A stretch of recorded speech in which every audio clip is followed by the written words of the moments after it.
बार की बात है, बीरबल दरबार में मौजूद नहीं थे।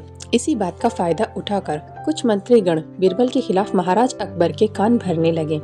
उनमें से एक कहने लगा, महाराज, आप केवल बीरबल को ही हर जिम्मेदारी देते हैं और हर काम में उन्हीं की सलाह ली जाती है। इसका मतलब यह है कि आप हमें अयोग्य समझते हैं, मगर ऐसा नहीं है। हम भी बीरबल जितने ही योग्य हैं। महाराज को बीरबल बहुत प्रिय थे। वह उनके खिलाफ कुछ नहीं सुनना चाहते थे, लेकिन उन्होंने मंत्रीगणों को निराश न करने के लिए एक समाधान निकाला।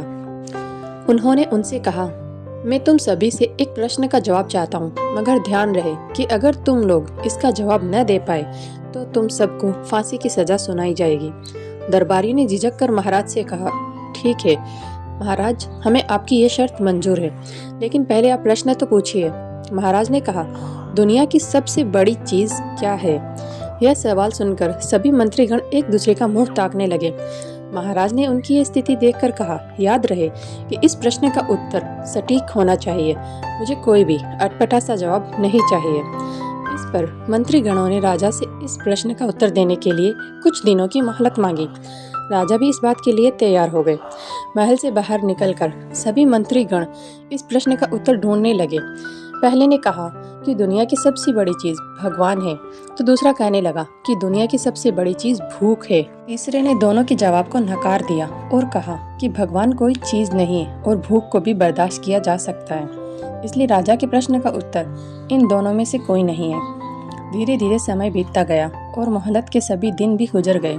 राजा द्वारा पूछे गए प्रश्न का जवाब न मिलने पर सभी मंत्रीगणों को अपनी जान की फिक्र सताने लगी। कोई अन्य उपाय न मिलने पर वो सभी बीरबल के पास पहुंचे और उन्हें अपनी पूरी कहानी सुनाई। बीरबल पहले से ही इस बात से परिचित थे।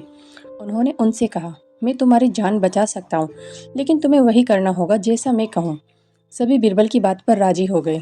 अगले ही दिन बीरबल ने एक पालकी का इंतजाम करवाया। उन्होंने 2 मंत्रीगणों को पालकी उठाने का काम दिया, तीसरे से अपना हुक्का पकड़वाया और चौथे से अपने जूते उठवाए। वह सब पालकी में बैठ गए। फिर उन सभी को राजा के महल की ओर चलने का इशारा दिया। जब सभी बीरबल को लेकर दरबार में पहुंचे तो महाराज इस मंजर को देखकर हैरान थे।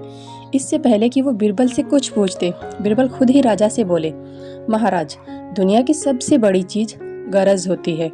अपनी गरज के कारण ही ये सब मेरी पालकी को उठाकर यहाँ लेके आए हैं। यह सुन महाराज मुस्कुराए बिना न रह सके और सभी मंत्रीगण शर्म के मारे सिर झुकाए खड़े रहे। इस कहानी से हमें यह सीख मिलती है कि हमें कभी भी किसी की योग्यता से जलना नहीं चाहिए, बल्कि उससे सीख लेकर खुद को भी बेहतर बनाने की कोशिश करनी चाहिए।